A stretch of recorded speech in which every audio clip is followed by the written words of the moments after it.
This is how you get the perfect setup.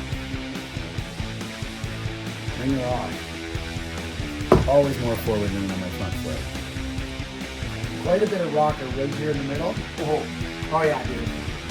I love this grab. It's gorgeous. All right, guys, today's going to be a fun one. I went downstairs, grabbed a board and binding combo, and I want to see how Fozzy's going to set it up. So Shane went downstairs, spun some sort of mystery wheel to see what kind of gear he was going to bring upstairs for me, and I'm pretty stoked, actually. This is a 2025 LibTech Chris Rassman. It's a 159. I did ride this board one morning this year. We'll talk about that in a second. It's not quite a twin. It is a directional, 4 millimeters of taper. So that tail's just a little bit touched more narrow, and also a bit of disparity in the non-effective tip versus tail. Tip has approximately 2 centimeters more on there. Otherwise, very freestyle oriented. Of course, if you've watched what Rassman does, magic out there. Two big things that stuck out for me was the C2, and I've always, Shane will attest to this. Well, this is why I grabbed this. This blew my mind because Fozzy and I like C3 mostly, and we're usually riding just big camber, sort of old school, longer boards, as we've discussed in the past. So when he came back from riding this and was grinning ear to ear, I knew this board was worth talking about. Yeah, so essentially between the C2, which is, just to give you a reference, and you can even really see it in here, there's quite a bit of a rockered, I don't want to call it a kink, but there's quite a bit of rocker right here in the middle. Then it wings out into 2 cambers and then blends into your tip and tail rockers. So when you put this board flat on the ground, it will be touching there, there, and there. Yeah. However, you still have the spring loadedness and you still get rebound and support from these 2 cambered sections. Anyway, what was unbelievable about it felt like the lightest snowboard swing weight wise I've ever been on. I could wiggle it through anything, and it's essentially from a combo of the C2 and the way he has the magnet traction devised in here. It's a little bit more pronounced in the middle mag than the ones as they go towards the tail and the tip. So it had unbelievable grip between the feet, and I could like pivot that board so well, and it felt like the ends were made of carbon fiber 1 millimeter thick or something. I don't know. Not in a bad way. They were there when I needed it. As soon as I came back, I also told Shane, I'm like, if anyone out there wants to like be learning tricks, or they're only sticking 1 out of 10 of their, 5s and trying to land switch and powder and such, this is the board that's going to fix that. So real freestyle all mountain. And was it a POW day that you? I did have some POW in the trees, and I took it in. I had variable conditions. I kind of worked well in everything. Because that's where I love C2. The few times I have been on it, on a POW day, you know it, and it's killer. I had some hot POW at the bottom, so some dense, thick stuff, and it was just overall, it's super easy to ride. Really easy to ride. So now I match this up with the Atlas Pros. We really want to talk about these because everybody that got a chance to ride them at the end of last season when we're testing everything for you guys, this was a top 3. This was, speaking of top, our top 5 +1s, so we don't make the angry guy angry. We get the +1 in there. But those will be dropping sort of later September. We're waiting for a few more of the boards to come in. We like to physically have them, talk about them in that sense. When it comes to top 3 bindings, spoiler alert, the Atlas Pro made it in. So we'll keep talking about this, Fozzy, because you do ride this. I'm more of an ultra guy. You tend to ride this one a bit more than I do. This is more, right from the mouth of the Union dudes, this is more of the scalpel. This thing's really responsive. A few changes from last year's Atlas Pro.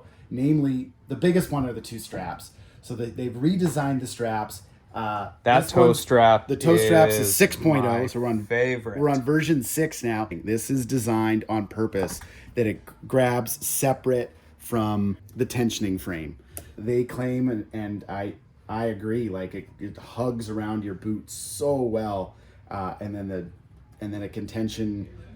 It'll fit every boot, is what it really does. Yeah. So this will mold around any boot, whatever size, whatever brand, and then this deals with all the tension. Similarly, this is pretty unique compared to, and I have one of last year's straps. This is just from an Atlas, but it's super similar. So it was a 2-piece ankle strap. This one's now called the Hybrid 2.0, where again you have a main structure, a solid, firm, hard structure that goes around and deals with all of the load and the tension, and then a cushioning interface that spreads that load, and you're even separated from it, of course. This one, what they've done is that we found that when you flex forward, these ones were just a little bit meaty in the middle. So I wouldn't call it a pressure point, but for some people that are running really soft boots, you're gonna feel that. So what they did is they did this new V cutout, and it's a 3-piece. It's like 3-stage suspension almost, where it's like really hard section that takes the load, and then 2 ones that disperse all that pressure around the around your ankle. But these V cutouts are really interesting. It's so much more easy to squeeze that in now. So when you flex forward, you're still going to get all the support. You're going to feel it all the way around your ankle and not just right at the front and at the crease point. So, and that's what we felt when we rode them. Forged carbon toe ramp, of course, super cool, lightweight. They're the only ones in the industry that have this tech. 3-degree cant. So this is non-stick EVA in here, and there's a 3-degree cant. Also, it's kind of clever. The EVA obviously is softer than the carbon, and they've designed it as such where you have the ability to flex inward, but then you have the support of it if you're going to the back seat or over the front on the front binding where you're just hitting the carbon. So just clever little details like that make this thing really cool. Otherwise, really similar. I really like the speed dial for the forward lean. I think it's great. I do play with my forward lean depending on what I'm riding, what board I'm riding, what kind of terrain. Am I riding groomers? Am I riding powder moguls? What have you? I will change that. If I'm getting in a banked slalom, I'll mess with this like every course I go in to get it super dialed in. So the other reason I grabbed these, obviously, Fozzy likes stiff bindings, and these are not soft. They're not by any means. So, but just quickly back to that strap. That is the most noticeable upgrade I found. Toe and ankle straps are. Yeah, they're really. That was a killer upgrade for what was already an amazing bind. It's really tough to get responsive and comfortable. Yeah. Usually it's a compromise, and this is pretty. You're pretty much hitting both. Well, and I kept riding the Ultras because of that foam in that strap. I ride soft boots, so like Mark said, if you're on a softer boot, yeah, that's what's going to happen. And the footboard, the whole base plate on the Ultras is much softer than this. Lighter, this and EXO is like really structurally sound. So you're Goofy Foot. Yeah. So yeah, let's sort of get into the setup, just so everybody sees. We've already pulled them out of the box here. Bindings out of the box. Let's see what Fozzy's going to do here setup-wise. I mean, one thing I do before I even put the bindings on is I start looking where the inserts are and like get a bit of a feel where I want to put this stance. This being, from my perspective, this is basically a freestyle board for me. I'm not going to mount this like it's a powder swallowtail, like way in the back seat. I am going to do some characteristics of how I set the stance based on the board, not the conditions. So this board really, for me, cries out to be not a huge amount of setback from the referenced inserts, and I'm going to go with a pretty average stance. For me, I ride usually pretty wide stances. I can go up to 23.5 depending on the board and the conditions and such. I'll be running this at 22 inches. So, and I believe that I grabbed you a 159, which for me is, this board was perfect. It's 26 wide. So yeah. I really liked that. You know me, and from past conversations, I love my life doesn't start till 26.5. I'm starting to back off that a little bit. Good. A little bit. He was trying to get me to ride a 28 waist at one point when we designed a board together. There's a thing. There's a place for that. There is a place for that, but certainly not for everyday riding. Yeah, this thing at 26, I had no issues with toe and heel drag for what kind of riding I was doing with this board. So yeah, I'm gonna start looking at. Somebody grabbed our measuring tape, so don't. You guys in the comment section, I don't want to hear anything about this measuring tape. Stance, inches. Hot tub, Fahrenheit. Warm temps, Fahrenheit. Outdoor air temps, Celsius. Distance in kilometers. Disclaimer, we're Yeah. Canadians.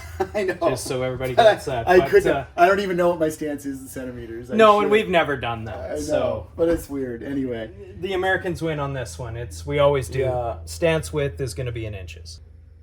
it's pretty. Yeah.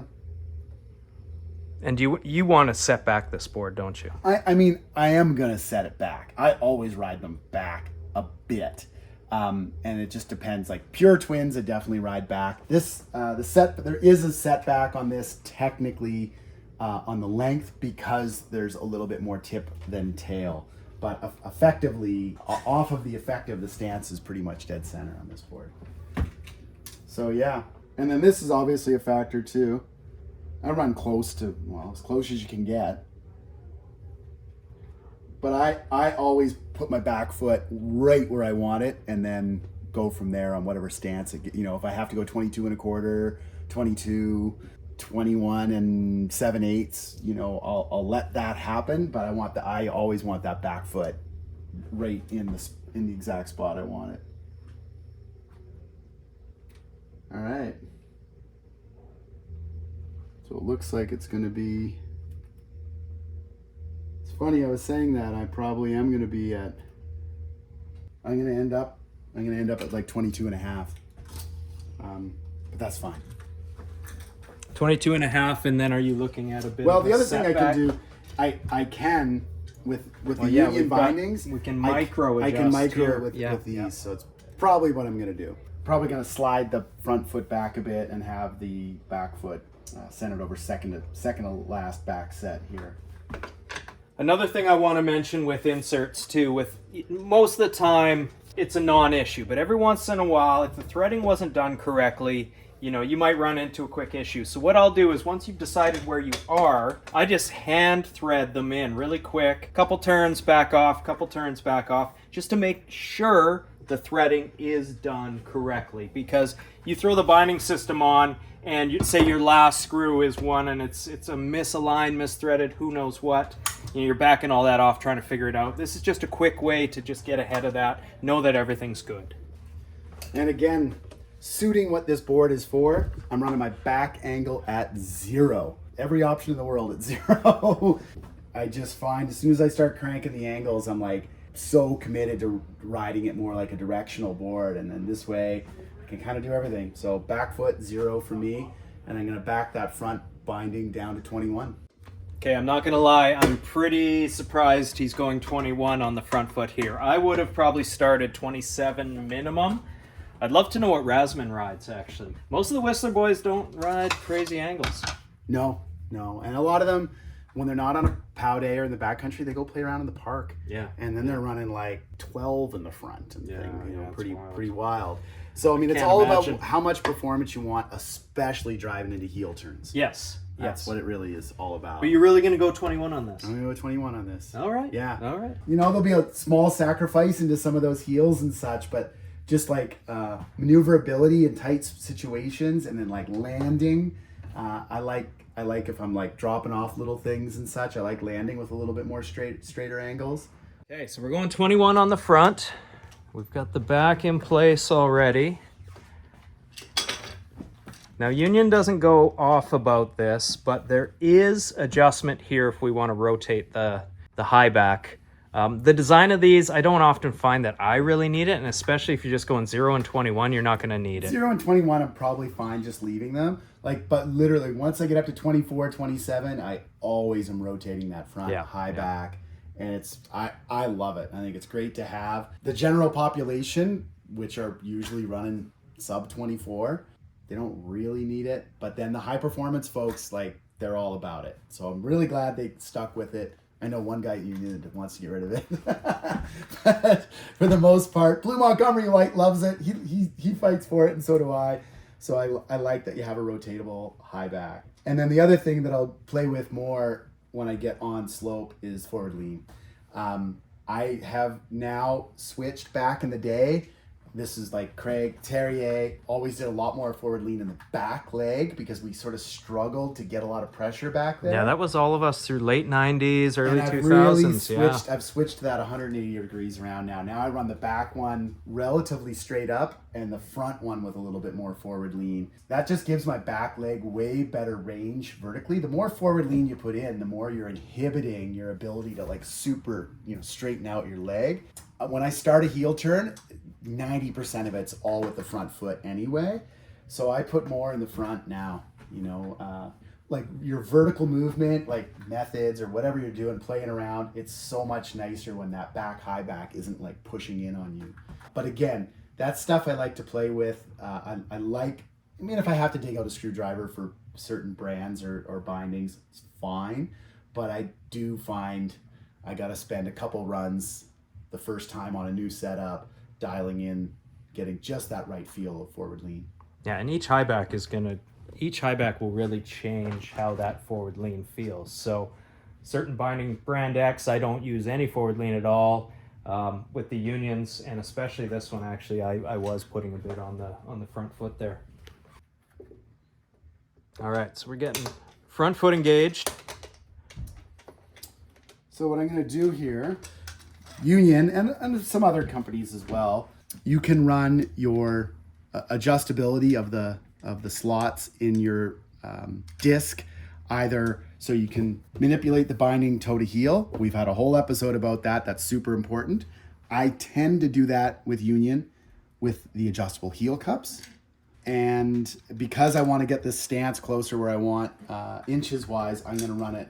And Union, they have markings in all 4 points here. So you can see where you're lined up for your angle with it toe to heel. And there's a little Union marking and arrow so you can run it fore aft.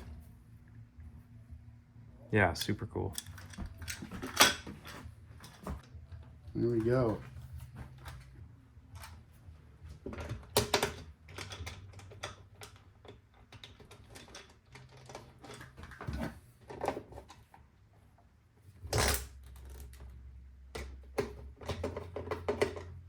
The other thing I'm going to mention here as Fozzy's tightening up, there's no real torque spec that I am dedicated to when it comes to cranking down your your screws, but you don't need to go ape on these. You don't need to go absolutely crazy. Hand tight is good. You're not grabbing a drill and impact drill on any of these or anything like that. Hand tight is good. And you'll see Fozzy do it here right now. Just right there. It'll just sort of stop before you have to really like torque into it. It just sort of stops. The bottoms of these bindings too, the material they have under there, it's pretty sticky. So even if these screws back off a little bit, you're not going to get them wishy-washing all over the place. Check your screws often. Everyone, please. And also just put your hand under that base too. If you're really cranking, maybe you grabbed a bunch of screws out of a toolbox or something and one of them's a bit too long, ride bindings, there's a thinner base plate. We've seen way too much of that in here where the base, you get those base bubbles. You gotta be careful of that. The screws are proprietary for each binding. Exactly. Sometimes even within a brand, they're not the same. So hold your screws sacred to those bindings, whatever you gotta do. Most of them now have some sort of a top plate system where you store your screws in your disc for the summer, store your screws in your disc and just do up your toe plate, and they just sit there and they're not coming out. One thing I should have grabbed for Fawcett was a set of boots as well. That's kind of key component here. So we grabbed some high standards for now. We have a medium binding. We got a size 8 high standard. Just because you want to go through this now before you get on resort, getting everything centered. It's a Fozzy toolless adjustment on the unions. Yeah, it's pretty unique. It a lot of the toolless is kind of big clunky stuff, and I didn't like it. And it's just a really nice little sleeve system how it fits in through there, and still something you want to do at home or at the shop before you head out there. But if you ever need to do it on slope, it's it's fairly easy to get done, and you don't need to have a big Phillips in your pocket.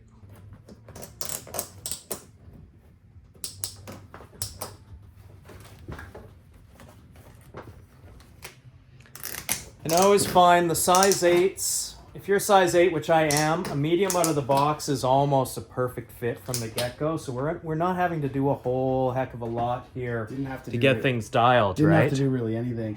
Things I like to look for, like, is the center of the strap lined up in the center line of the boot? I see people all the time at ski areas with it either way off to one side or it's almost worse when it's way off to the other side where you're maxing. Well, you get a crazy pressure point that way too. Pressure. Like this is designed to be right in the center line of the boot. You got all this great adjustment to deal with it. It just happens. It does sort of fit an 8 just perfect. It's right in the middle there right now. The other, like, this one's big, and we've gone through this in an episode before, is looking at how much toe and heel overhang you have. Yes, you're going to have it. Don't think you need a super, super wide board because you have some. If you have size 14 feet, you're going to need a wide board. But for the rest of us in average size feet, anywhere from 7 to 11 and a half, you're riding a board like this anywhere from 25 to 26 and a half wide with just a little bit of toe and heel drag. Not drag, overhang. If you tip it up really high, you'll get some drag. But making sure you have it's equal. Again, go to ski areas, see people with the toes hanging out this far and their heels to the inside of the edge, and they wonder why they fall every toe turn. So just making sure that that's centered. Two ways you can do that with the union binding with that disc. And that's like a very easy way to do it if you like the stance you have right over the bolts. As I said, I wanted to manipulate the stance here a little bit. So I have the disc set up where I can micro adjust my stance. So if I wanted to go to the heel or to the toe, that adjustment's going to be accomplished with the heel cup. And again, it came stock. It's fitting this boot pretty much bang on perfect. Like I say, I'm damn lucky being a size 8. Size 9.5 is where I find you'll have to start either manipulating the heel cup or, like Fawcett said, you can get a lot out of the disc as well, depending on your angles. If Fozzy had gone 27 up here, he may be, well, again, at size 8, we're not worried. But if you're size 10, there might be a bit more heel hang than you'd want, so you're adjusting that. So you can the heel cup right away, yeah. Just having so that they're as close as you can to having the same amount. I mean, there's even on this size 8 with a 26, there's a good 1.5 centimeters, almost 2 centimeters on each if you like measured straight up, plumb lined with this board upside down. But it's nice and equal. And then I'll have less on the front because this is set at 0 degrees. And then I'll actually have quite a bit less on the front. But again, just making sure it's set up even. So fucking easy to ride. Like any tricks that you struggle with, like you land a couple degrees off or something like that. This is just like, oh yeah, I got you. No catching. Like, it's like insane. If I was gonna go and start learning like 7s or like switch 5s or something. That's the one? That's the one. Well, that's what he's doing. I know. I know. Yeah. Part of it is he's Chris Rasmussen, and the guy's must be the board. unbelievable. But I mean, he has like a really high stomp rate. Totally. Crazy high stomp rate. Yeah. And this is helping him for sure. Wow. The one thing I think we should also probably bring up is Fozzy set up his width and where he wants to be on the board now. But you're going to get out there, do 2 runs, you're probably going to manipulate that, right? 100%. Like, I tend to do that a lot. I always think I want to be way back, and then I get out there and I'm like, okay, I don't have enough tail. And unless I'm on that dart that one time where it was just, I almost died on that thing no matter what. But that's something you just, it's not going to be magic. You might have to tweak a few things on resort. But again, these are so easy to mess with while you're out there that it won't be too much of a big deal. Yeah, a lot of boards have reference stance points. Start with that. Yeah. Start there. Yeah. And most of them are set back now. Even on twins, sometimes the reference stance is, if you look on their stat sheet. The specs, Spec sheet. Quarter inch a lot of the time. Yeah. If you're going full on heli, everything backseat. Yes. Everything to the back. 100%. But outside of that, then yeah. But I think this is a pretty good overview of what your basics are. You know, that's how you get the perfect setup. There's going to be a little bit of tweaking day of, but I think Fozzy's really shown us, you know, the basics of getting something perfect while you're out there. Right on, guys. Well, thanks for hanging with us again, and we'll see you next week.